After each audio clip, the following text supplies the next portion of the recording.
My name is Anya, and I'm here to talk a little bit about Druids and Druidry and who the Druids actually were. The reason I'm doing this is because I myself have been studying Druidry as a spirituality, as a pagan practice for the past few years, and I've really enjoyed the things that I learned, but I also realized that not a lot of people know about the Druids. I thought it was really important to start with a little bit of the history of the Druids. Now, first and foremost, I want to state up top, I am not a historian. I am just someone who has read books on Druidry as a spirituality and enjoys learning more about the Druids. And unfortunately, there's not a lot on the Druids because they existed in BC or BCE, however you choose to say it, before Common Era, and a lot of the works where Druids have been noted don't actually exist anymore. A lot of the writings on them have been lost, and so many of the sources that we have now are sort of secondary sources. So the information that we have is very little, very minimal, but we're gonna take what we can and learn from what we can. I've done my best to, read it, interpret it, and follow along the histories as best as I can, but not being a historian, not knowing a ton about, ancient Greek and ancient Roman times, where we see a lot of this story of the Druids taking place, I'm basically just acknowledging and recognizing sort of the gaps in my knowledge about ancient Greek history overall. And I just think that's important to note. So just be aware that I'm a human being and I'm doing my best here. The other thing I wanted to note is the book that I'm using. I have read a few different pieces on Druidry as a modern day spiritual practice, which I won't go into those as much. I wanted to find a source that I felt viewers could trust is a more objective source. I know a lot of people would look at me using a book on Druidry as a modern spiritual practice and say, well, that's probably biased. And I can understand that. So what I have actually done is I have found a book through my university's library called Druids, a very short introduction, published May 2010, authored by Barry Cunliffe. I hope I've pronounced that right. I will write down the title of the book and the author's name, and I'll even include the ISBN down in the description below in case you want to take a look for yourselves. So I felt that it would be a little bit more objective in terms of giving us the history of the Druids. And what I have found actually is, while he has gone into a great deal more detail about what we can glean from ancient history's tellings of the Druids, I'm seeing a lot of similarities in what he is saying versus what other books I have read on Druidry as a spiritual practice have said as well. I will say, any book on Druidry as a spiritual practice is likely going to be biased towards the Druids. I mean, that's just kind of a given. And while this book does not have that sort of bias, I will say, just from reading it and considering the tone and the language that's used occasionally, it does seem that the author might have a bit of a bias against modern day people who practice Druidry. There's language throughout the chapters where you can just see little hints of what seems like a very anti-modern day Druids bias. Anyway, that's sort of the introduction, the disclaimer I wanted to get out of the way before I dig into this a little bit more. So let's get into it a little bit, right? So in most cases, when people are looking into the history of Druidry, they might find two different traditions that people consider. And those two traditions are the Posidonian and the Alexandrian. These are common names that you might hear in terms of people looking at the different ways that history has viewed the Druids. In this book, Cunliffe actually writes out three traditions, and they sort of are interlaced together, and they sort of actually do encompass this Posidonian and Alexandrian traditions. So Cunliffe says that these traditions should be seen as Greek, late Republic, and imperial. The Greek tradition actually encompasses a lot of the Alexandrian tradition. And what we see during this time period, and again, we're talking like as early as 400 BC, where we're seeing these mentions of Druids and Druid faith and Druid practice in the world. So we have evidence of the Druids living in Britain and Gaul back in the day was basically Western Europe, so modern day France, Luxembourg, Belgium, Switzerland, Netherlands, Germany, and parts of Italy. And I'll actually include a map up there so you can see what I mean. I did look this up on Wikipedia, which I'm just gonna say, I did cross-check some of this information about Druids and Druidry and the history of the Druids on Wikipedia, not because Wikipedia should be used as a main source of knowledge, but Wikipedia is just such a source that is relatable to everyone. Everyone can read and understand what is written on Wikipedia, whereas it's sometimes more difficult to do that when you're reading certain textbooks and things like that. So that's why I'm trying to keep the balance here as well. So this Greek tradition starts off in about 400 BC with Pythias of Mathalia. I hope I've said that right. And Pythias actually had firsthand knowledge of the Druids because he did go and travel to these different areas of Gaul and Britain. So he did have firsthand experience of meeting and learning about the Druids in person. Whereas what you find in a lot of these traditions, it's very likely that many of the writers that we know today who have written about the Druids probably did not have firsthand encounters with the Druids. A lot of them were taking the information from these people who met Druids firsthand. So Pythias is one of the people who met Druids firsthand and whose works probably informed the writings of Timaeus, Strabo, Cicero, Pliny the Elder, people who we do know have written about the Druids, some of whose work we still have at least remnants of to this day. Another person who had firsthand encounters with the Druids would have also been Julius Caesar. What I found interesting in doing all this studying and trying to sync up and understand these timelines is, yes, we're seeing that Pythias in 400 BC is writing about the Druids, and that is informing later writers and authors about the Druids, and we're talking about these three different traditions: the Greek, the late Republic, and the Imperial. But these timelines, what these traditions are doing is actually showing how visions and understandings about who the Druids were start changing, but they're very much lumped together. They seem to be happening, and the opinions of people changing about the Druids in such a quick timeline because it's all happening in this period pre-AD. Now, the big thing to take away from this Greek tradition is that at the time, the Druids were seen as these wise philosophers, and I want to stress the word wise because in the readings that I'm doing about this time period, wise seems to be the word that's stressed. They're said to be philosophers. They're also said to be judges. At the time, the world was thought to be quite barbarian. As, you know, most civilizations, you step out of your own civilization, you're going to think any civilization outside of your own is a bit barbarian and savage compared to your own. And that's sort of how, in some ways, you keep people staying with your own civilization and your own rules. But in this time in the Greek tradition, the Druids were seen as these wise overseers of a more barbarian sort of society and culture.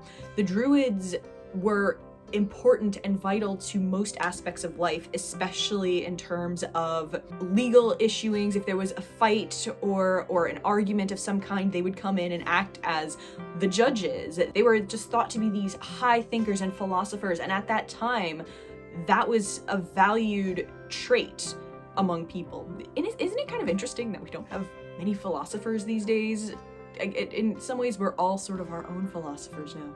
They were also studiers of astronomy and the skies above and nature overall. So they were seen as these figures who were both intelligent and highly understanding of people and the world around them, in both studying nature and the skies above, and also being incredibly involved in the natural goings on of society, being there to judge things, to understand human behavior. Kings would not make decisions without having a druid present because they were seen as having this greater insight into the world and even the divine. So in this early Greek tradition, we are seeing Druids as probably most practicing Druids today think of the Druids. I do want to share some quotes from the book that are actually sharing different insights from past writers, scholars, because I think they give good insight into what this tradition was saying about the Druids at the time. Dio Chrysostom, a Greek rhetorician, writing at the end of the 1st century AD, gives more detailed information. The Celts appointed Druids, who likewise were versed in the art of seers and other forms of wisdom, without whom kings were not permitted to adopt or plan any course, so that it was that those who ruled and the kings became their subordinates and instruments of their judgment. So that should kind of give you an idea of just how important the Druids and their wisdom was seen to both the world and society that they lived in, but equally these writers and scholars who were studying them during this Greek tradition time period. I also want to note, we do see here that it says the 1st century AD. And I know just previously I was talking about a lot of the sources, a lot of the studying and information that we have of the Druids came from BC. It's still very true, but we also have to remember that a lot of the primary and first-hand information that we would have had about the Druids have been lost. And that's why we're talking so much about these secondary resources and people who are quoting these earlier works.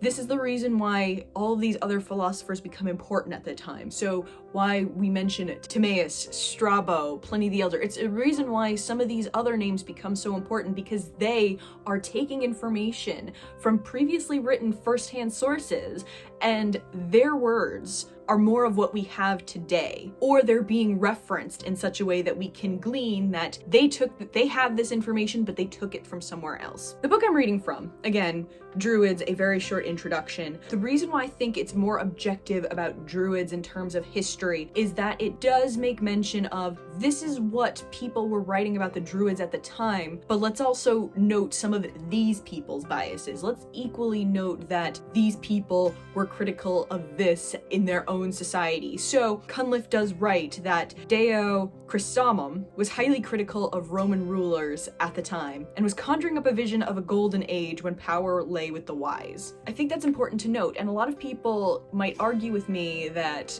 aren't you saying something against your own practice if you're willing to acknowledge this? No, I think it's important to look at all facets of an issue, of a thing. And this is something important to note as well. It feeds into this idea of what do we really know about these ancient people that people today are finding a connection to and wanting to be more connected to in their own lives.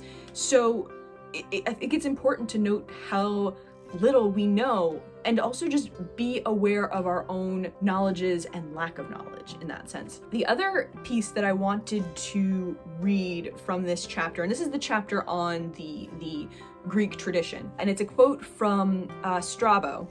Please forgive me if I'm pronouncing names wrong. I'm doing my best here. So the quote that I want to say is actually just comes after this Dio Chrysostom quote, and it says, "This theme of Druids as philosophers is also taken up by Strabo. He distinguishes 3 classes of men of special honor: the bards, singers and poets, vates, augurs, and the Druids," and goes on to say, "The Druids, in addition to the science of nature, study also moral philosophy. They are believed to be the most just of men, and are therefore entrusted with the decisions of cases affecting either individuals or the public. These men, as well as other authorities, have pronounced that men's souls and the universe are indestructible, though times of fire or water may prevail." There's a reason why people were considering Druids to be judges, as well as philosophers, as well as seers and creatives. There was a lot to being a Druid that we gain just from little insights such as this. And that's the other reason why I wanted to include this quote, was because it is mentioned the idea of the bards, the vates, and the Druids, which factor still to this day in modern Druidry practices. And I'll go into that in a later video. So what we see in looking at this Greek tradition is a lot of the things that those of us who feel a connection to Druids to this day, or who find just even an interest in the Druids today, of being these ancient keepers of wisdom, of those who study both nature and the sky, and from it gain the wisdom and insight of both, who act as judges and arbiters of justice for society overall. Druids played a big role in a lot of different facets of society, and that's why they were seen as so important, and that's what we're really seeing from this Greek tradition. Moving on from there, we go into the late Republic, and this is actually fed into by, I said at the start of the video, some people consider there being two traditions to look at, the Posidonius and the Alexandrian. The Greek tradition that Cunliffe is suggesting here is actually informed by the Alexandrian tradition of seeing the Druids as these wise gatekeepers of knowledge, while the late Republic is actually guided by the Posidonius tradition. So again, we see Pytheas, who is talking about the Druids in 400 BC, and his writings are being referred to by Timaeus, Strabo, different figures of this time as time goes on. Remember, we're talking about BC, so we're counting backwards. Now, probably around the time of the 2nd century BC, Rome is starting to change and start taking over more areas, including Gaul, which, as I said at the top of the video, we know Druids were living in Gaul. And it's during this late Republic and imperial time periods where the vision of the Druids really starts changing. So you have Posidonius, who lived between around 135 BC and 50 BC. And Posidonius has kind of a cool life, traveling a lot, but then he's also coming back home. He lives near quite a few libraries, so he's able to read the workings of Pytheas and Timaeus and gain information from that, but then go and travel the world and see things for themselves. Can I just say, sometimes reading the lives of these ancient philosophers, I'm like, we are missing out by not having more philosophers and things like that in the world today. So he's reading the works of those who've written before him,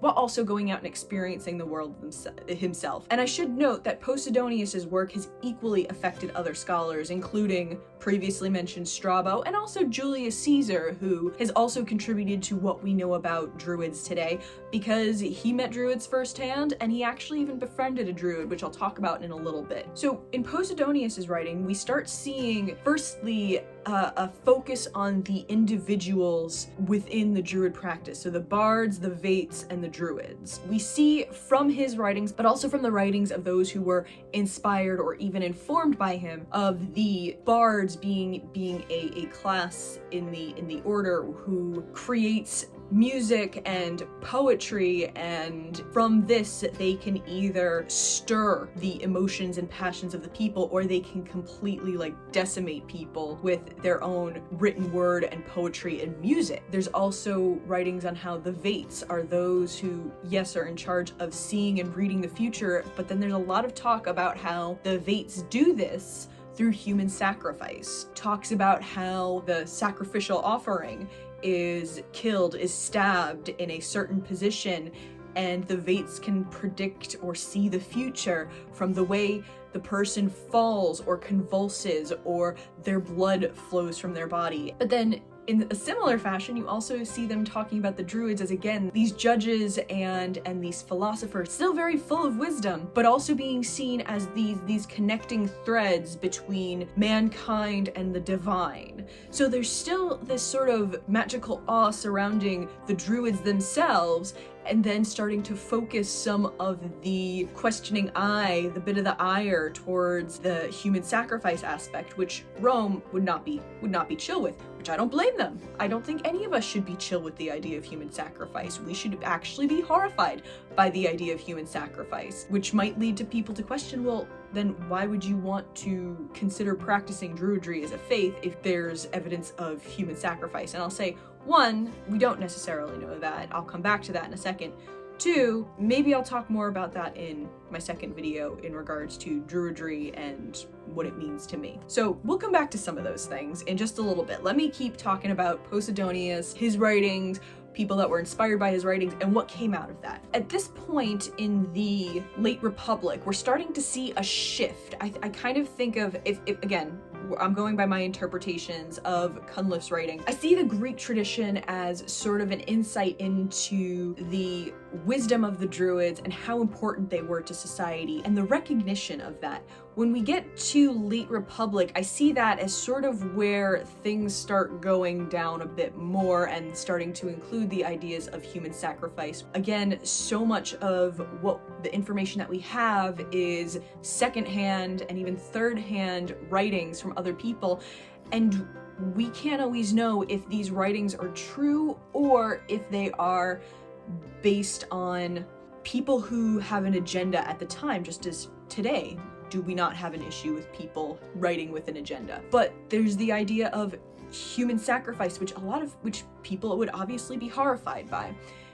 From Posidonius, we start seeing it evolve even more into a very negative attitude towards the Druids, and I think we see part of that is because Julius Caesar is now wanting and needing to start conquering people and earning him some cash monies and things like that. A Druid tribe leader named Davidicus goes to Rome around 60 BC, and he's going to sort of talk to the people, talk to the Senate. He meets Cicero, but he also befriends Julius Caesar. I believe Julius Caesar himself actually calls Davidicus friend. However, it is 2 years after this that Julius Caesar begins his war with Gaul and ultimately the Druids. So again, I'm kind of going by my own interpretations of Cunliffe's writing, but I think the Imperial Age is where we start seeing even more of that shift towards the negative imagery and ideas about the Druids. It is from this time that more of our insights and information about the Druids start coming from Julius Caesar himself,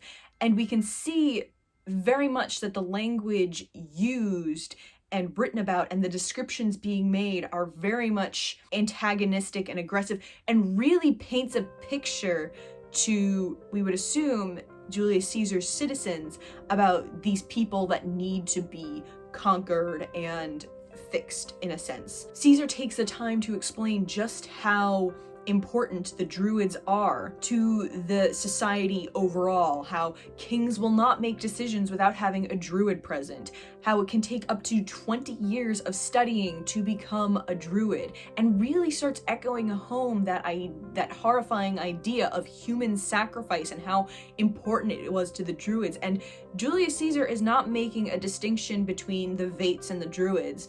In his opinion, they're all lumped together, especially because the Druids do oversee any forms of sacrifice that there are. They would not perform a sacrifice without having a Druid. Again, that connection between mankind and the divine. So we do start seeing this language beginning to go real hard into one side as time goes on, and it's sort of difficult for me in reading this to figure out where the Greek tradition starts and ends and where it flows into late Republic and the Imperial ultimately, because it does just seem like a natural flow that started out, hey, these people might be good and okay, they're like the high point of an otherwise very barbarian society, to all of a sudden, nope, they're terrible and awful and we need to fix this. What I want to highlight is just how little we actually know about the Druids. Because I'm saying all this, and yes, we're talking about different some of which is first-hand accounts, what we have from Julius Caesar, and some of it is second or third-hand counts from people who are quoting from other authors and writers of the time. Julius Caesar himself is thought to have maybe taken some of what Posidonius has written about human sacrifice and quote it for himself, because some of the language seems so very similar. And the difference between Posidonius and Julius Caesar was Posidonius stated that after a time of sitting with, learning with, and understanding the Druids more and seeing it, there became a sort of understanding of this is the way things are, whereas Julius Caesar would not have taken that. So there are distinctions and differences there, but it becomes so difficult to actually know what is real and what is not real. And that's a point that I want to make here. We don't know which of these traditions is more true or right than the other, because our sources are very limited. We don't know if the Greek tradition is just writing in niceties to maybe forge a better bond between the Druids and the outside world, because the Druids and the societies that they were living in would have been major traders during this time period, and you want to have good relationships with your traders and other nations. And if that is the case, then that could mean that the late Republic and the imperial traditions are more true. But that being said, the imperial tradition seems to be focusing in on all of these horrifying and negative aspects of the Druids and the people and what they would do among society. And it makes you wonder, is this just a way to justify aggression, to villainize an enemy and show the people who, you know, you're justifying this war to, this needs to be fixed and this needs to be taken care of? We don't know if there was overstressing happening in order to demonize and vilify the Druids at the time. And that's part of the issue that I'm talking about. We have some understandings. We know the Druids existed. We know they were considered wise and philosophers, and they were judges, and they were important to society overall. We know this, but do we know whether or not they were doing human sacrifices? It's not unlikely. And I say that as someone who does call themselves a Druid to this day. Not because I am okay with human sacrifice, and not because I think anyone should be okay with human sacrifice, but because we're talking about a time period. We're talking about BC. We're talking about before Common Era. We are talking about a time where people were immensely different. And what any of us should be taking away from history is looking back on it and going, what do we not want to be anymore? I mean, there's a lot we should be taking from history. What mistakes do we not want to repeat? What would we rather try to emulate again? And what do we never want to be again? And I don't ever want to be a society that relishes in human sacrifice. I just look at it as, this is what human beings were like then. This is not a case of the Druids being bad people or any sort of group of people being bad. There were things like that happening during the time period. People would make sacrifices, whether of human lives or animals and livestock, to the deities, because they thought that was how they appeased the divine and spirits that they believed existed in the world. This was how they made sense of life. And we can look back at it and criticize it now through different lenses. But that's sort of the different historical traditions of Druids and what we know from history, but also talking about a lot of what we don't know, because we don't know an awful lot. But what we have learned has fed into what a lot of people practicing Druidry today. It's what they've inferred from what they've read and created their own spiritually based system based on the limited resources that we have on the Druids. And I wanted to start with a history and the facts before I go into talking more about what Druidry means to me and thus what it might mean to other people as well. Anyway, it was lovely chatting with you all. I hope I've given some kind of good information here. And yeah, I'll talk to you in the next video. Anya out. Bye.